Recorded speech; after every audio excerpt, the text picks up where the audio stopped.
We all go a little mad sometimes. Haven't you?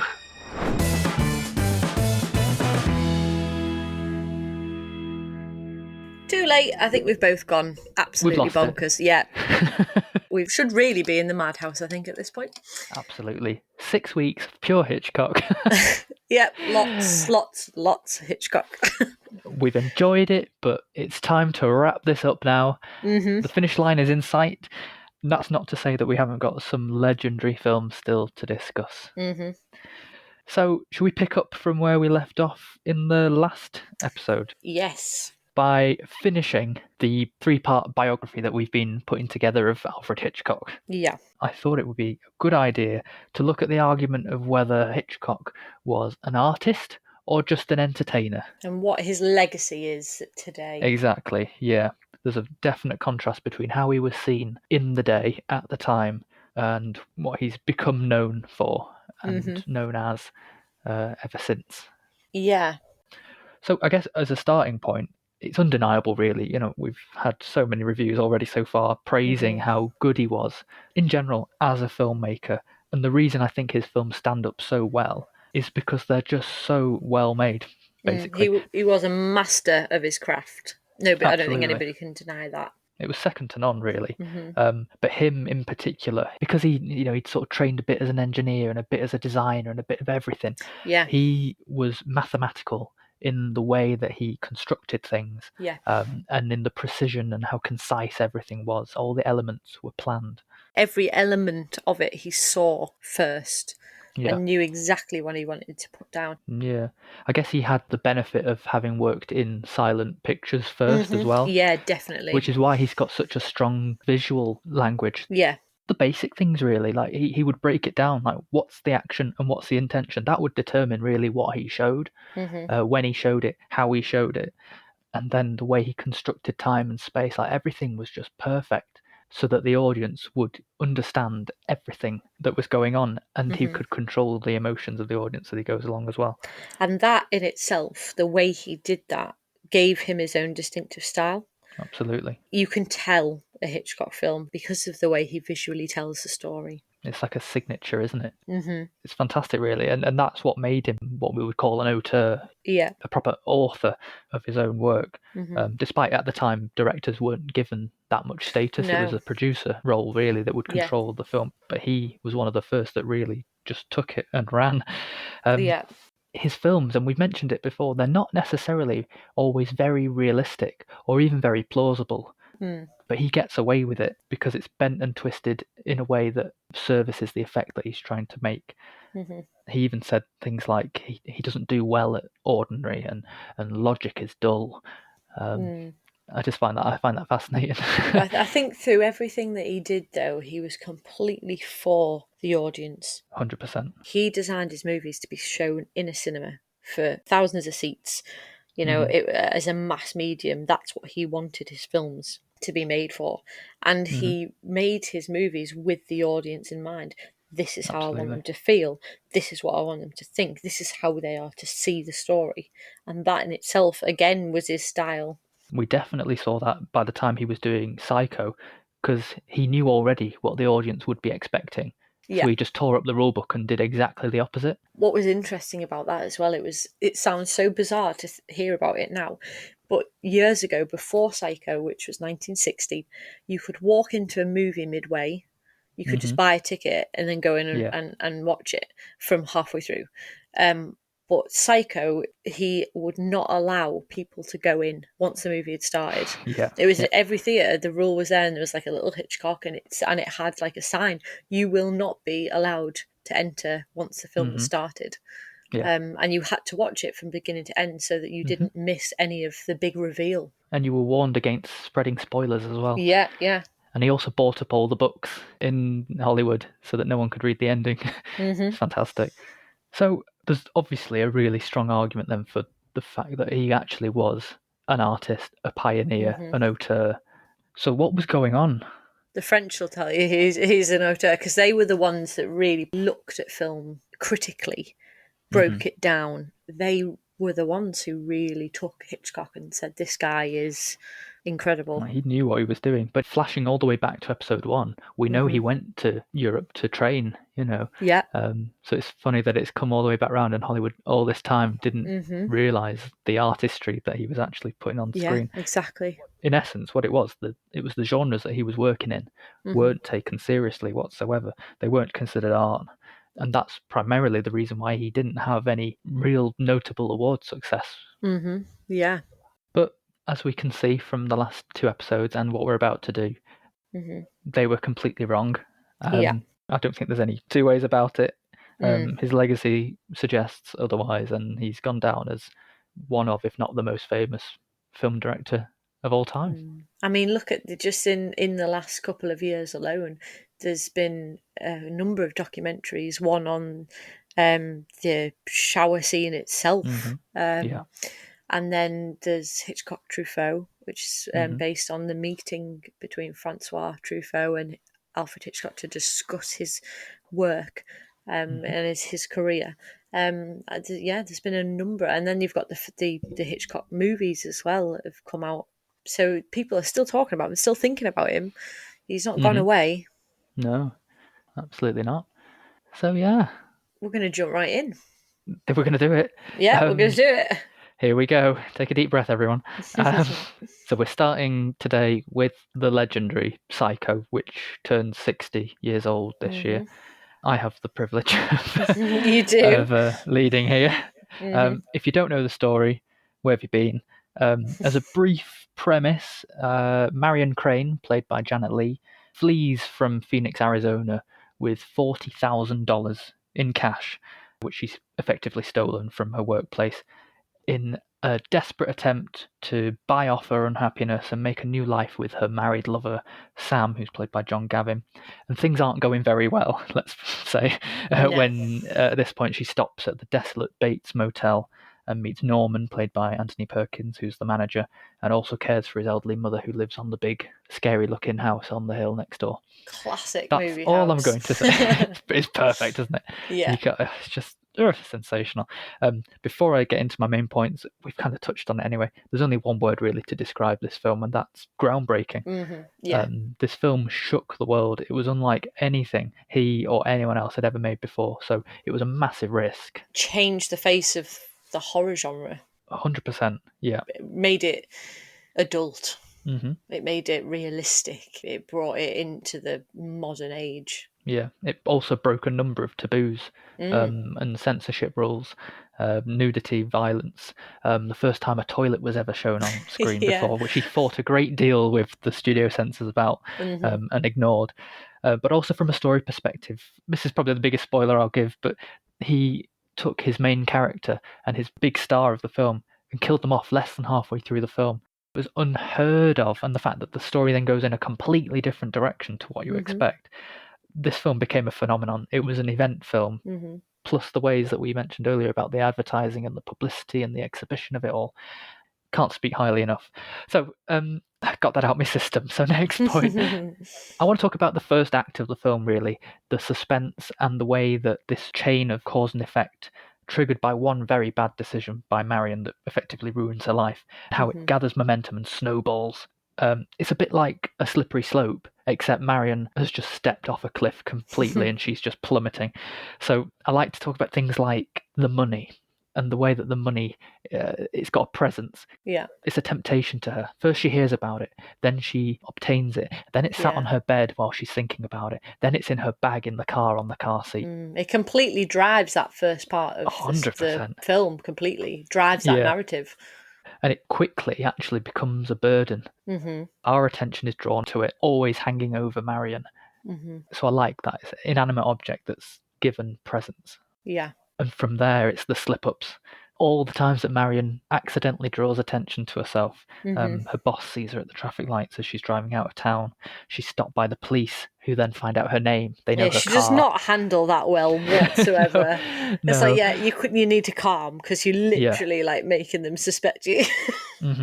She could very easily just turn back round and it would all be fine, but she can't. I think that's it. She can't. She's felt trapped in her life, and this is the one chance she's got.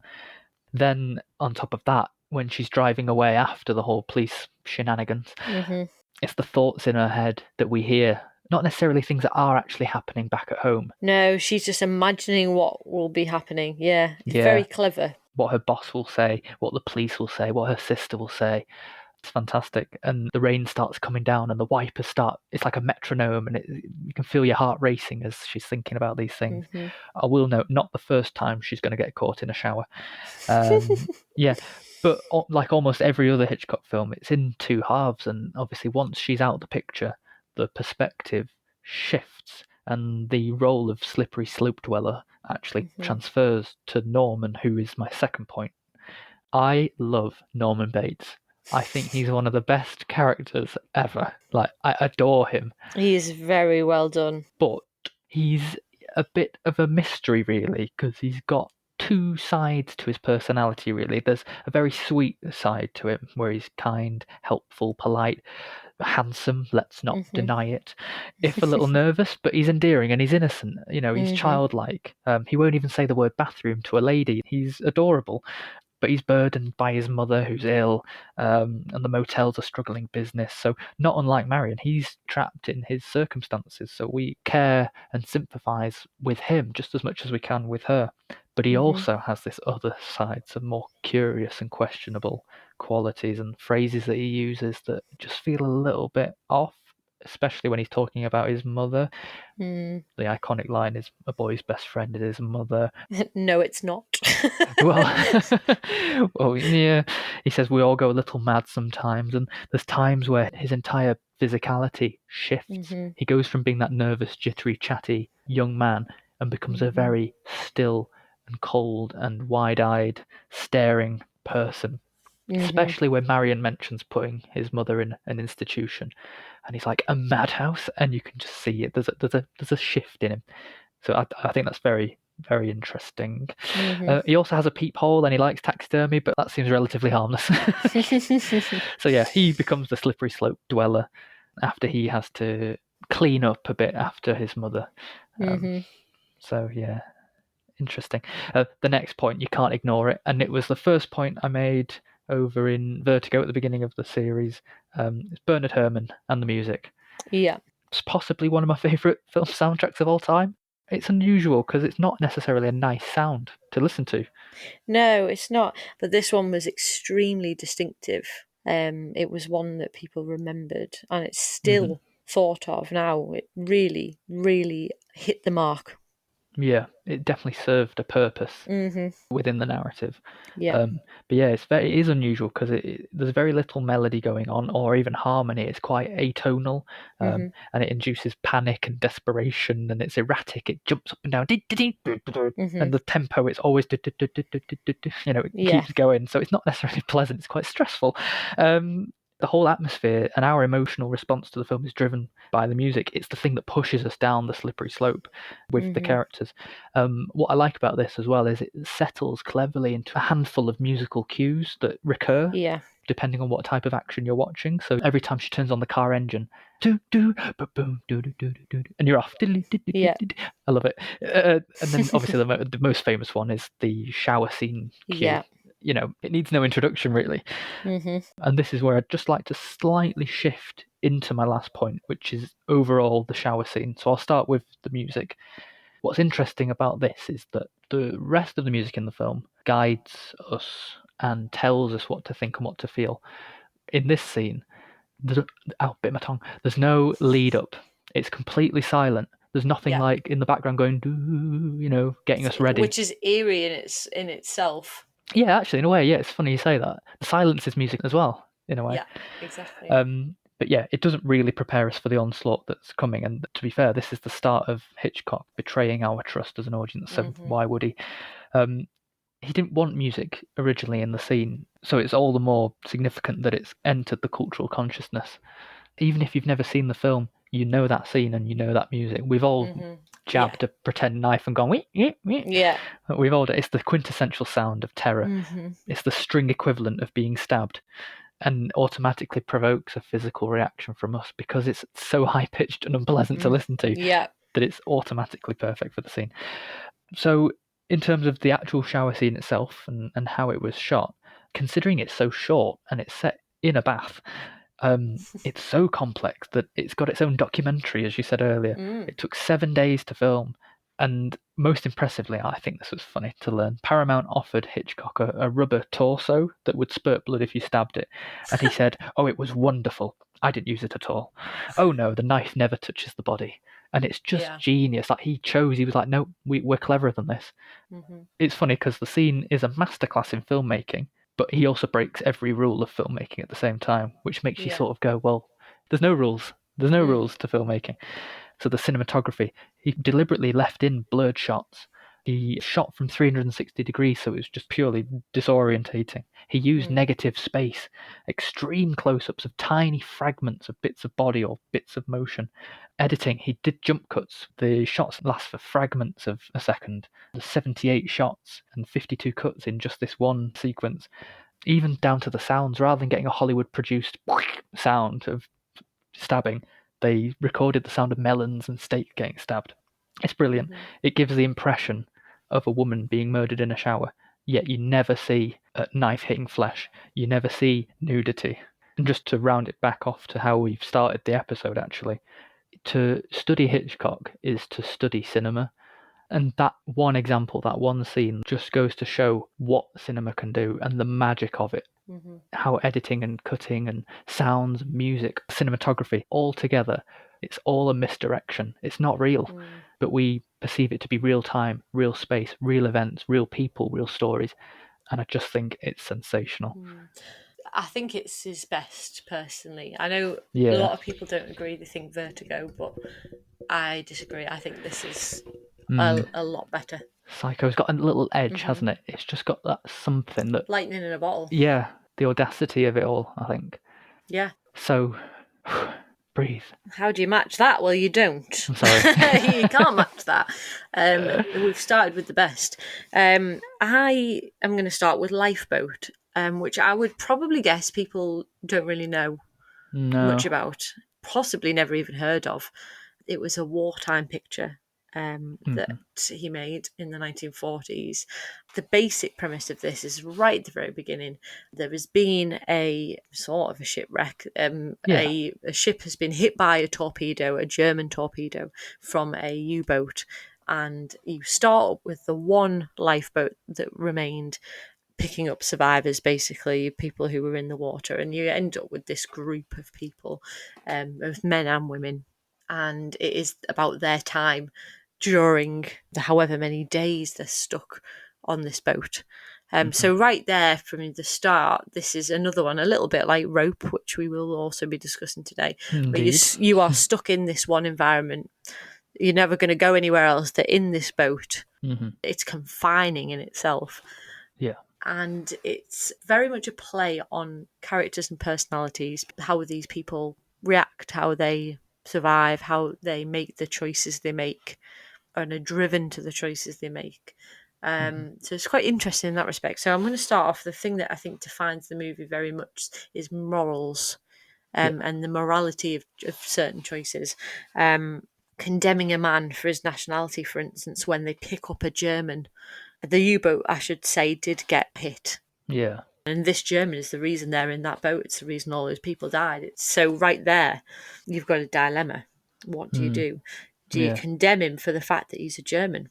It wouldn't be an issue if it wasn't the war. So I think the war very much has an effect on the choices. There's a very much a jury type manner. You have a lot of arguing against the right thing to do. What's the majority vote? Yeah. We should do this. No, we should do this. Who thinks this? And who thinks that? And who should be captain? And who should be... There's a lot of that kind of court-like manner of trying to find the best thing to do. It's a bit like Lord of the Flies or something, isn't it? They have to sort of govern themselves. Yes, exactly. Trying to stay on the level-headed, logical route, yet being in a very desperate situation, really.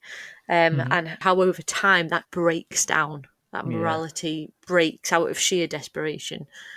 So that's very interesting. I think the German officer himself is a key point in this movie. It drives a lot of the action. Like I say, having a German on board in the first place is an issue. What do they do? How do they treat him? then you've got the kind of confusing aspect of him saving one of the lives of amputating his leg because he was a doctor before the war. But then you've got the fact he's got this compass and he's not telling anybody the whole time, and it turns out he speaks English and he's understood every word they've said, and you don't find this out until well over halfway through that he speaks English. And then you've got him taking over the boat essentially after a storm and leading them towards this German supply ship. So who is this guy? Is he good? Is he bad? He's saved this guy's life. He's taken him to a supply ship, which really is their only hope of survival, because otherwise they're stuck on the ocean. Yeah. But then he's kept this compass from them, and he's got water, and they're all dying of thirst. Yeah. There's no black and white here, good and bad. Yeah, they're still all in the same situation, aren't they? It's very interesting. It's quite shocking, really, in a sense, what does happen to him. He lets a character go overboard and does nothing to save him. In fact, he pushes him overboard. A gentle push. Gentle push. And when he admits what he's done, the rest they beat him and throw him overboard. And they don't just do that; they make sure he's drowned, like hitting him down, make sure he's gone. But then condemn themselves to death because he was the one keeping them moving, keeping them going, getting them forward. So that makes their state even more desperate. And they even say, we let him do our thinking for us. It's a very interesting film. And one thing I really, really did like about this is Tallulah Bankhead. She's the best part. Yes. She's just like nobody else. She looks and sounds very much like Betty Davis, which you mentioned before. She really does. But her character in this, I found really interesting because she was on the boat right from the beginning. She had her possessions with her. And slowly but surely, everything's taken away from her. Her typewriter falls overboard, and the last thing she's left with is this bracelet. It's her sign of wealth. It's from her marriage. It's got her where she is. And it's something that she states she'll never let go. But then right towards the end, she gives it up. They're going to use it to get food. And it just shows how the character arc of these people, they've gone from one state to a complete opposite of what they were at the beginning, and how this experience has probably changed them for good. In her case, you can see the class breakdown as well, because she was so much higher class than a lot of the other people who were in that boat, absolutely. but she has to become one of them in order to make things work. I suppose. It's a really interesting film to watch for character development. It's a really interesting film in that sense. It doesn't have a lot of other things like effects or anything like that going for it, really. It's very much a character study.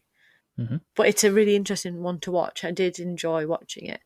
Yeah, I'd had it on my list for a long time. It makes you think, what would you do? I like films that do that.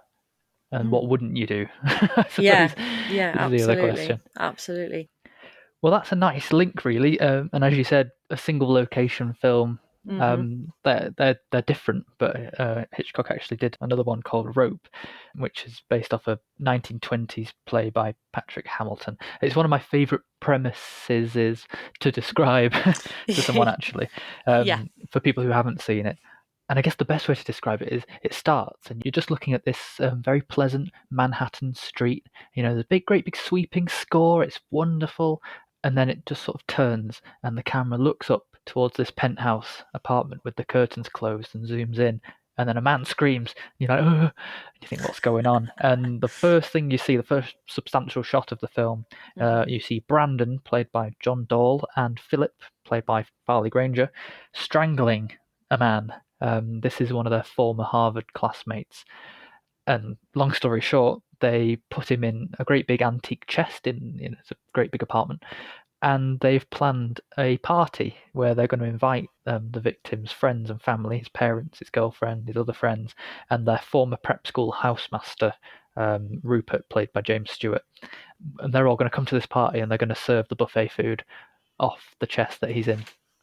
So, I mean, It's great. It's It's kind fantastic. of a morbid premise. Yeah, it's a very Fascinating, different though. start, isn't it? The sequencing is kind of a bit out of order because you usually get the planning of the murder, then the Yeah. murder. You get it the other way around here. This one here, it literally doesn't even give you a chance to build the suspense or the tension. It's just there immediately. You dropped straight into it. Yeah. You know that this body's there, and then the whole thing after that is who's going to find it. It's tense. Absolutely. Yeah, there's a lot here in terms of style and structure, especially, which I'll get onto a little bit later. But the first thing that really stood out to me about this film this time around, the idea of the perfect murder. And I couldn't help but thinking, having watched so many of Hitchcock's films now, how many characters are obsessed with the perfect crime. Yeah. The idea of it, the process of it, and the big hypothetical, in most cases, hypothetical question, how would you do it? Yeah. You know, there's people in Suspicion, Stranger on a Train, Vertigo, Dial M for Murder, To Catch a Thief. These all feature characters who are fascinated with getting away with something or pulling it off and making them appear motiveless. We will discuss that again with my next movie. Oh, of There's another course. link. Yes. I think it comes down to how, maybe not obsessed, but how much feeling Alfred Hitchcock had towards policemen. Absolutely. And that sense of authority. And if you could create the perfect murder, you could not be caught by the authorities, by the police. Yeah, well, Hitchcock, in a way, he gets away with so many murders. He just does it with fictional characters, as well. Now we think about it. In this case, it's about the art of murder and the power of pulling it off. And I just want to draw some attention to the dialogue and the scripting of it. Obviously, it came from the play as well. The character of Brandon, in particular, who drives what they've planned, talks about it being immaculate, a work of art which is made of masterpiece when they decorate the table. He says the power to kill can be just as satisfying as the power to create. He's very much playing God. He sees himself as intellectually and culturally superior. They're superior beings that are above normal moral concepts. They have the right to kill anyone who's lesser than them.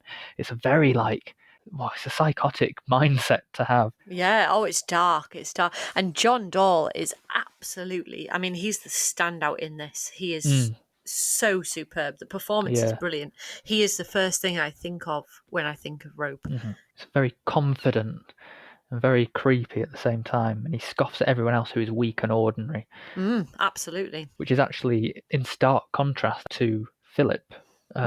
Very similar to his character in Strangers on a Train. He's the one who's at the mercy of the other. So they're massively different personalities. So straight after the killing, Brandon goes and lights a cigarette. He's cheerily wiping the victim's fingerprints off a glass. He pours champagne. They toast the victim. He boasts about how alive he feels because he's executed what ordinary men would only ever speak of doing. Whereas Philip has crumbled. He can't take his eyes off the chest. He's panicking. Every little piece that looks out of place that would give them away, he's absolutely mortified about it all. And they haven't properly prepared their cover story when the guests arrive. But this is where Brandon's power really comes into play. He's pulling the strings. He's the puppet master of the whole event. And he continues to have his fun and his excitement. And he plays it like a game. It's not enough for him just to kill someone. He has to make a spectacle out of it. So he doesn't lock the chest. He brings up murder-related words and anecdotes at the party, but he loves the danger of it all. And not least because he's invited Rupert over, in essence, the one person most likely to suspect anything's going on. I like that interplay with them. It's like a triangle in the end between the three of them. I really like that. And then the other big point, blatantly obvious point, it's this illusion of the film being one take. It's one of the earliest, if not the earliest, example of someone trying to do this. It's very much like the original play. Hitchcock wanted it to play out in real time, which it does, and seem like continuous action. There were limitations at the time in the 40s. You could still only film about 10 minutes at a time because of the reels of film. Yes, that's right, So actually, watching it back, I was surprised how many cuts there actually were in the film. You get ones that are done like, we call them natural wipes or body wipes. So someone will walk in front of the camera, they'll cut, resume, so it looks like it's seamless. But there are obvious other cuts as well. They alternate, actually. But still, he wanted the feeling of the original play. The other thing that gives that feeling is the apartment itself. It's like a stage, so you've got the three walls, the backdrop, and the two sides, Yeah. and this fabulous skyline, this Manhattan skyline behind the curtains. That every time there is a cut, they obviously darken the lights a bit. They put a few of the background building lights on and some neon lights, so it feels like you're in a real environment. And it's his first color film as well, and I think he used that to the best advantage that he could. And then the camera is sort of this mobile thing that can go through the rooms. So you've got living Yeah. room, hallway, dining room, kitchen, and the camera can freely just flow to and from between them. It's very Yeah. fluid. I love it.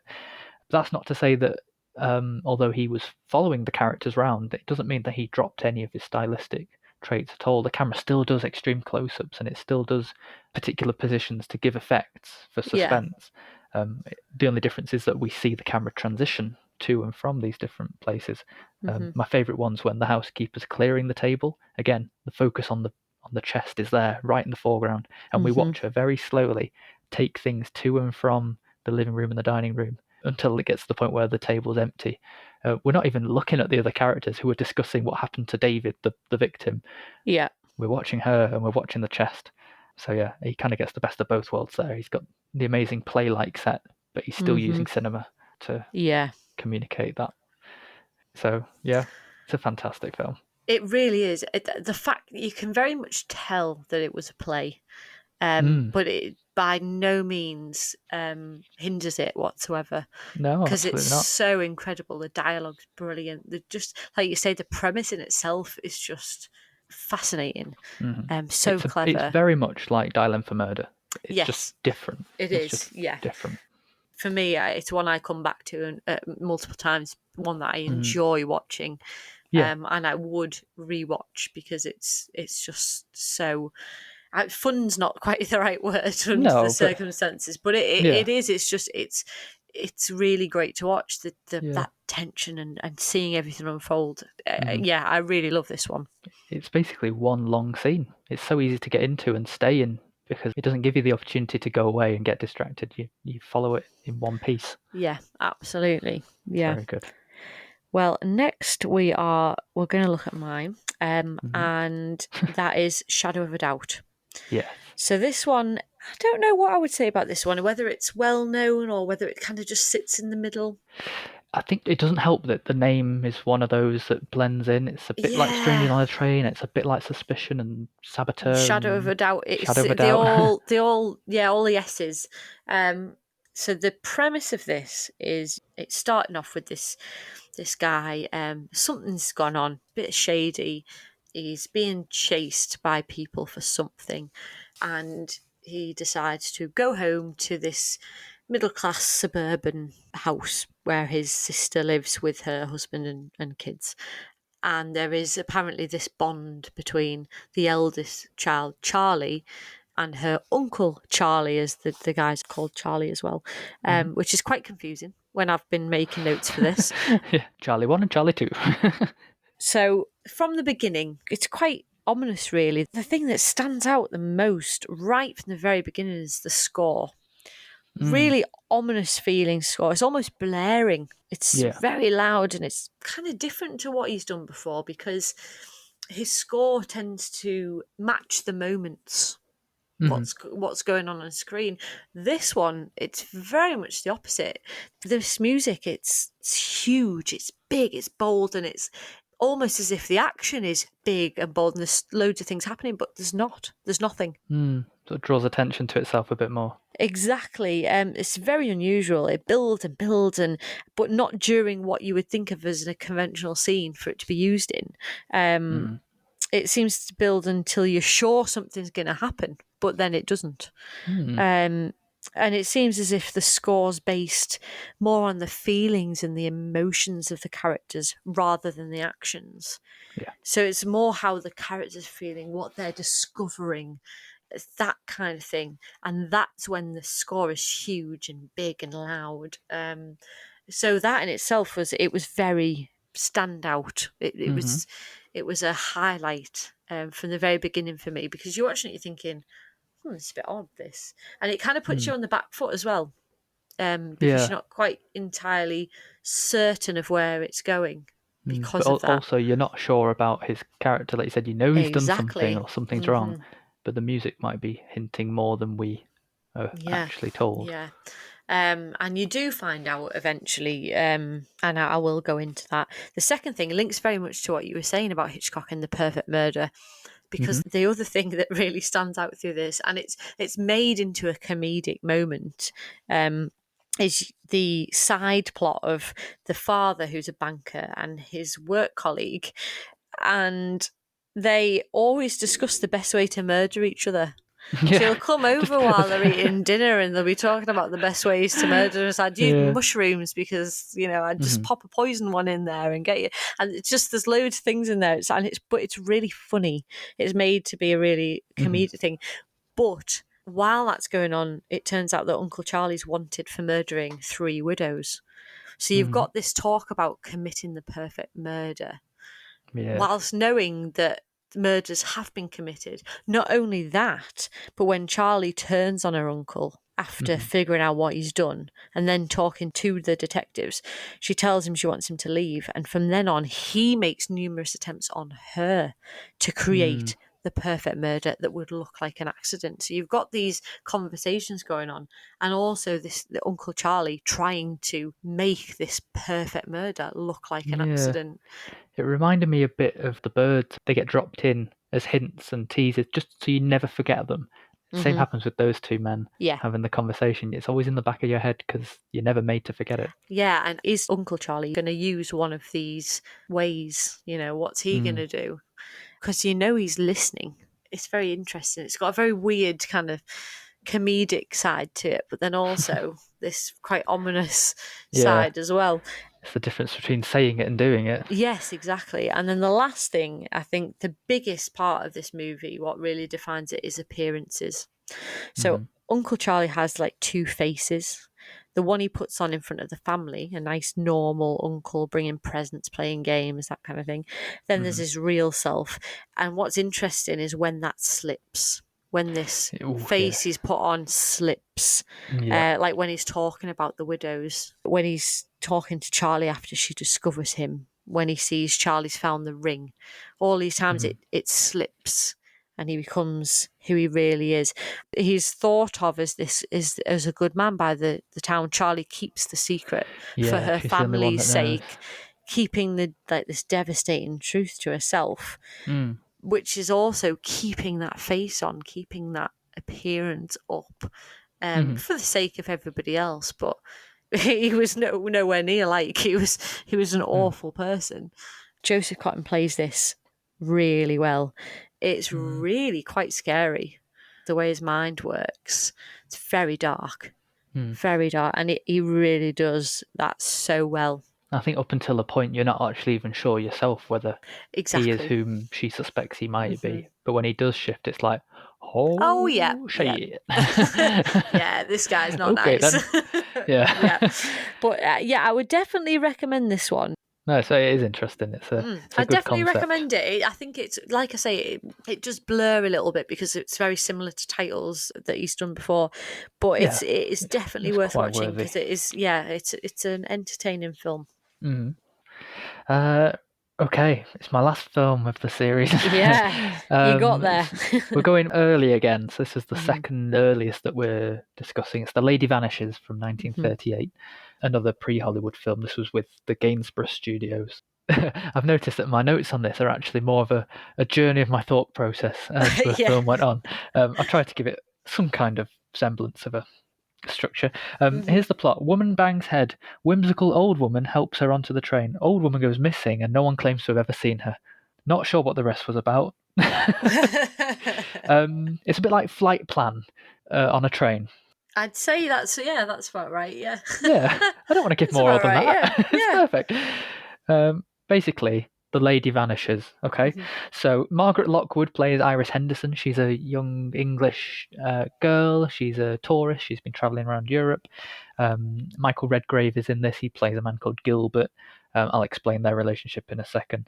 And then Dame May Whitty plays Miss Froy, who's the titular lady who goes missing.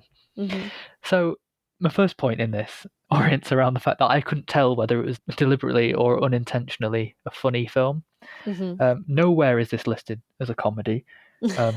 Everywhere it would just say British mystery thriller, which got me thinking, by describing films as British, are we automatically implying a degree of comedy will be present? And it just got me sort of thinking. The first act of the film is where they're not on the train yet. There's been an avalanche on the tracks.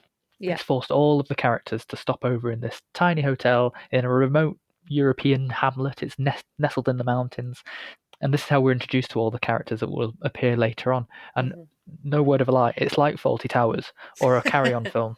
So there's lots of physical comedy, naughty visual humour. It's strong influence from silent films in this. So hotel manager's a bit like Manuel. He's running around, there's communication barriers. He's picking up an answer in the hotel phone. He's dealing with guests, all that kind of stuff. There's some characters, they're repeatedly banging their heads on the low ceiling beams like over and over again. People are in and out of each other's rooms in error. Maids are bending over. Concierges are walking in and seeing a flash of leg. Two grown men are sharing a bed because they've run out of rooms. It's very funny. And I guess Gilbert, the character that Michael Redgrave plays, also contributes to this because he's an ethnomusicologist. So he's transcribing folk music from the region, but because he's having to play along with it on the clarinet and then stop every couple of bars so he can notate the thing down. Everyone who's below him, because he's on the top floor, are hearing this racket, and he's got some folk dancers, almost like doing a musical statues version of this thing. It's very funny, and that carries on all the way through to the point where I thought it's almost a surrealist film. The direction that it goes in, despite the fact that the mystery and the thriller at the core of the story is still present. It's the delivery of it all. So there's a fight with a magician at one point in the luggage cart, and they're in and out of these vanishing boxes, and there's pigeons and rabbits coming out of hats. It's silly. Mad. It's very Bonkers. silly. Yeah. There's a woman disguised as a nun. There's a bandaged body that comes on board. There's a gunfire sequence at the climax of the film. It's completely ridiculous. Yeah. I wrote down, I don't really know what's going on. However, I've slept on it now, and my second point is my revelation. Right. I think that the time of the film being released was very important. So this was 1938. We obviously know what happened in the following year. Yeah.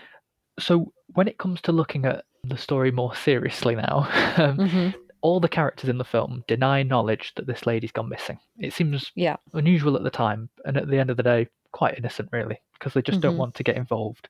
And they do have a load of reasons. They don't want to have scandal. They don't want to be delayed again on the train. They don't want to be involved in inquiries and have to give statements and things like that. And I thought these are all very British excuses. Very British. We don't want to know. Like we want to turn a blind eye because we don't want our existence and our lives to be disrupted. So what I ultimately got is that there was a war undercurrent here. There's a commentary really on the oncoming war, essentially, because they're all pacifists. They want the neutrality. They abstain from getting involved. They don't want their lives being disturbed. They don't want the drama and the conflict that does actually happen. And look what happens when they did get involved. They all got shot at. And there was a phrase, I want to kind of look this up, but someone said, never climb a fence if you can sit on it, which I thought was quite interesting. So it was very much a product of its time, and that's what made me make sense of the comedy. The reason it went in strange directions is because it wasn't actually about what we thought it was about. It's the last Hitchcock I'm talking about, so I'll just end on saying I think it's fitting that I saw elements of so many other of his films in this: spies, doubt, suspicion, the perfect crime, comedy and action like the 39 Steps, people who are bystanders to another crime or caught up in a crime. And then music actually has an important significance in the story, a bit like The Man Who Knew Too Much. It has strangers meeting on a train, climbing out of trains. You see that a lot in all of his other films. So it was a nice ending, actually, for me, even though I didn't understand it at the time. Yeah, it took a little bit of sleeping on it. Yeah, but I'm glad I did. Yeah. I just thought, the reason they're not wanting to get involved is a comment on not wanting a war. Yeah. I could be completely wrong, but that's what I got. Sounds smart. We'll go with that. There we go. Yeah. Okay. I'm convinced. So, the very last film that we're going to discuss is one of his well-known ones, and it's North by Northwest. Oh, yes. Which he made in 1959, the year before Psycho. He was definitely at his best, at his peak during this time. And North by Northwest is a film of, again, mistaken identity. Very much a theme that comes up in his other films. We've discussed it in others. The Wrong Man is a film completely about mistaken identity, though in a very different way to this one. So Cary Grant, probably his most well-known Hitchcock movie. I'd say, yeah. He is mistaken for someone who is some kind of spy working for the American government. And he's mistaken because he's in a hotel restaurant and a guy asks for a call. You know, he puts this guy's name out. And just at that particular moment, Cary Grant puts his hand up and to ask for a bellboy or the waiters. Yeah. These two guys see him, and it's literally, that is it. He puts his hand up. It's so innocent, isn't it? And it's so, you're just like, oh, for God's sake, if you just waited 10 seconds. A bit like The Wrong Man. It's one of those nightmare situations. Yes, exactly. Complete mistake. And he's picked up and he's taken away and he's taken to see James Mason, who's fantastic. I love James Mason in everything. Yeah. He's just brilliant. And it very much goes from there as trying to A, get away from these guys who are essentially trying to kill him, and B, clear his name because things just keep going wrong. And this film, it is made up of set pieces. It's known for its set pieces. There are a number of very famous scenes, and they always come up when you see anything on Hitchcock. You always see these. So the very first one, and probably one of the most famous, is the crop duster sequence. So you're just over an hour in. You're in this vast open space, nothing in any direction, just empty fields, and it's tense. He's waiting for this Kaplan to come. The audience is waiting to see who this man is because this is who he's been mistaken for all the way through. Yeah. Who's this man he's going to meet, and why is he being chased? And then we get a man stop, and we're sure it's him. He gets out of the car and he comes over, but it's not. He's just waiting for a bus. He just got dropped off at the bus stop. This bus stop in the middle of absolute nowhere, and he says that a crop duster's dusting where there's no crops. Which is a bit suspicious, and we're like, oh no, this is something. And we realised before Thornhill, who's Cary Grant's character, we know something's not good.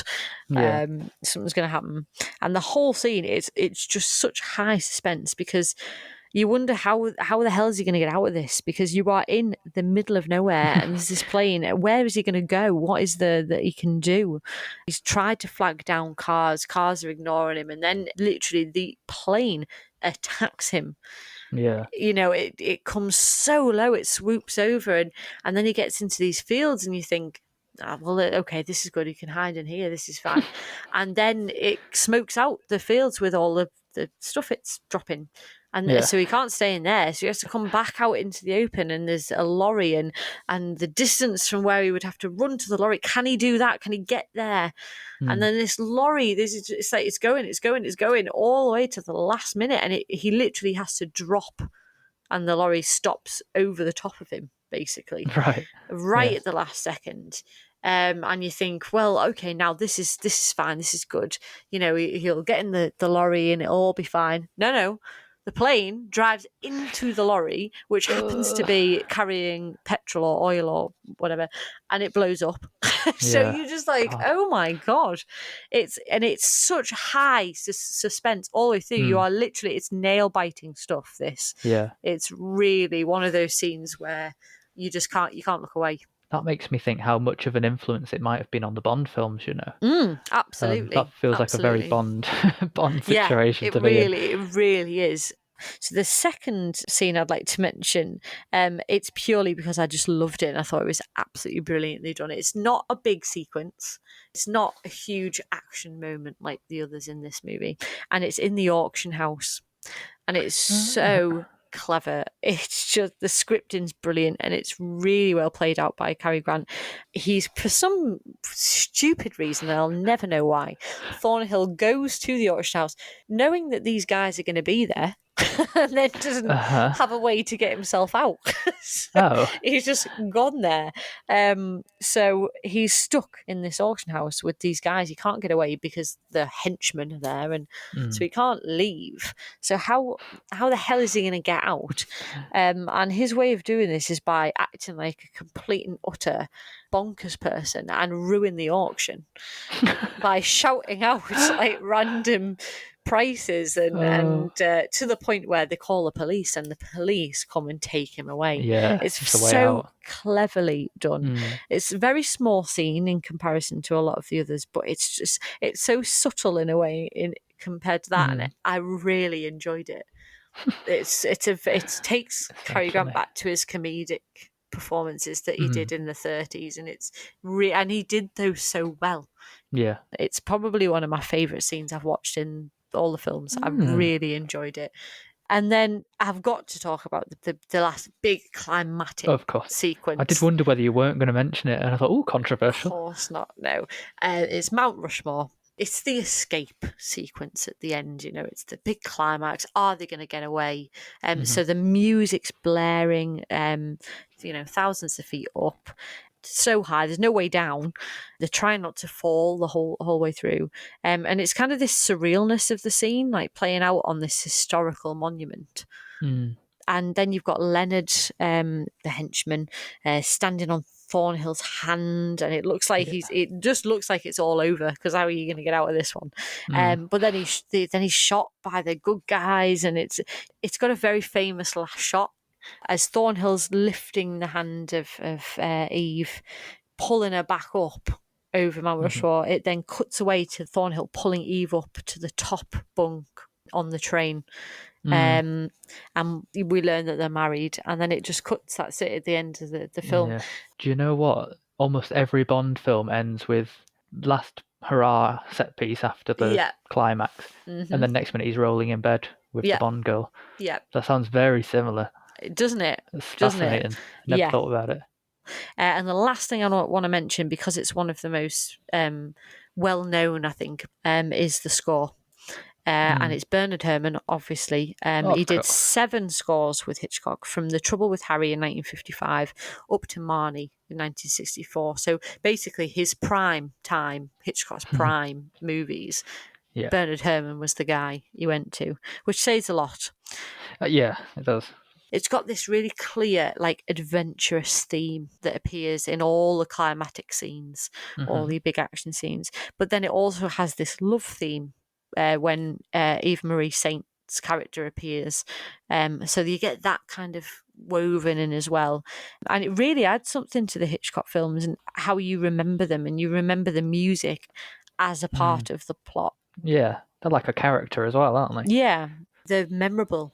And they add this really special element to the movies. And I think it's one of the reasons the films are so successful. Well, yeah, there's another layer, isn't there? You can remember the way you feel or the way they look, but to remember how a film sounds... Yeah. That's bizarre. It adds something else, fantastic. Love it. And that's it. I can't believe it. Fantastic. We're done. Yay. We made it. Or are we?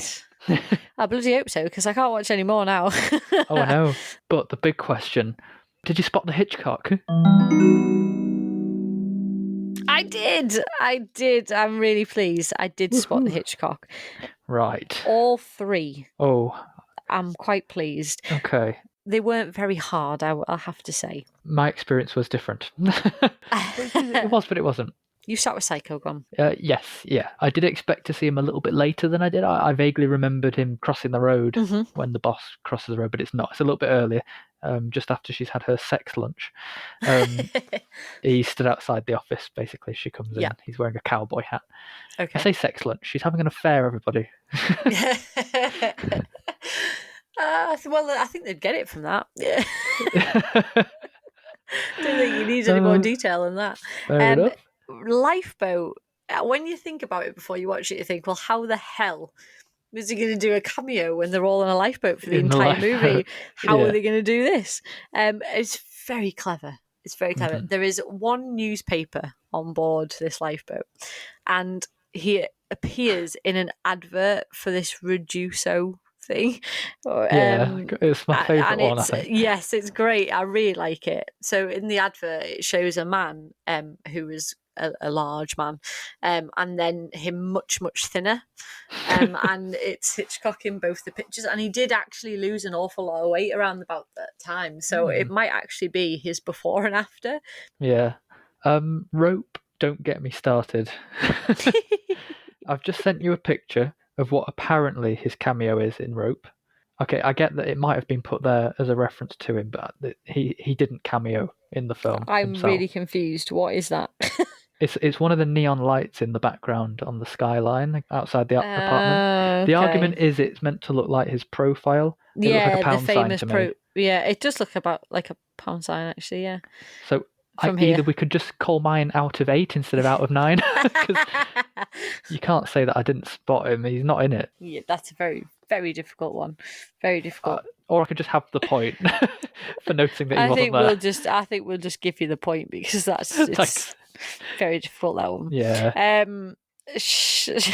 Shadow of a Doubt was quite easy. It's about 15 minutes in, and he's playing cards on the train when Uncle Charlie's on his way to the family.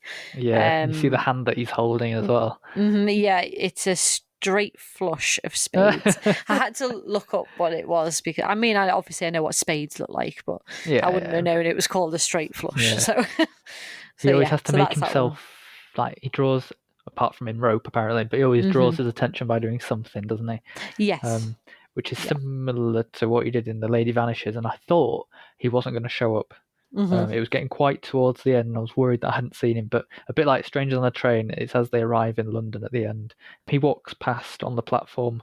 Weirdly, he's holding a hat in one hand. He's got a tiny little bag, like a toolbox, in his other hand, and he's got a cigarette in his mouth, and he does this really weird sort of shrug / shudder. I don't know whether he's just a really bad actor or whether he was just meant to be going, "Here I am." Okay, and the last one is North by Northwest, and he misses the bus in the opening credits. It's literally right at the beginning. You've just seen his name, basically, and then you see him miss the bus, and the bus doors close on him. No, and it's quite close up, really, as well. So you definitely know it's him. There's no escaping it. Oh. Who won? Who won Spot the Hitchcock? I'm not sure we've added these scores up right. I don't know. Should we just say we're even? should we just go we're even? I'm okay with that, because I never win anything. That's fine. We probably counted that wrong, but it doesn't really matter. Anybody who listens to the podcast regularly will know that I very often lose. So I'll take a win for this one. Well, I think it's fair to say we spotted the Hitchcock on most occasions. Yeah. I think we've really delved into Hitchcock here. Yeah. I feel like I know him and his work now. Yeah, I hope that people will go back and rewatch some that they maybe haven't seen before. Yeah. And once you've watched one, you want to watch the rest. Oh yeah, the stories and the source material that he's used, and the actors, they're so good. Yeah, he worked with the best for a reason, and I've thoroughly enjoyed it. Yeah, that was a great project. That's fantastic. Looking forward, what's next, Matt? Oh, it's spooky wooky. It's our first Halloween episode. Yay! I love Halloween. I'm not sure if we've mentioned it before. I'm not sure if people know. Do they know? I don't think we've ever had to mention it before. No. Mary's dead, and she loves it. I absolutely love anything Halloween. I mean, I'm big on Christmas, but right underneath that is Halloween. I love anything gothic, spooky, that like aesthetic look. I am hooked. I am down for this. Yeah, absolutely. On the other side, hello.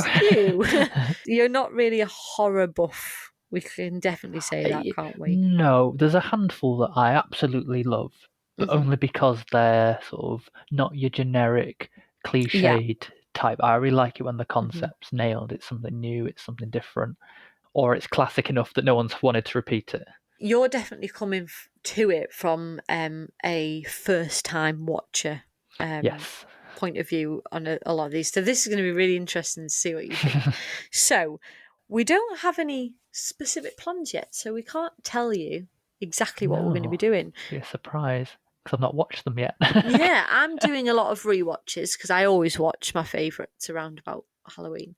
But yeah, you'll have to wait and see for that one. Yeah. We've also got our very first Cine Chat Awards coming up for Halloween. Yes. So we've been slaving away, working with polls with the wider Cine Chat team, picking basically what we think is our best film, for example, best setting, best music, etc. Best villain. That's a good one.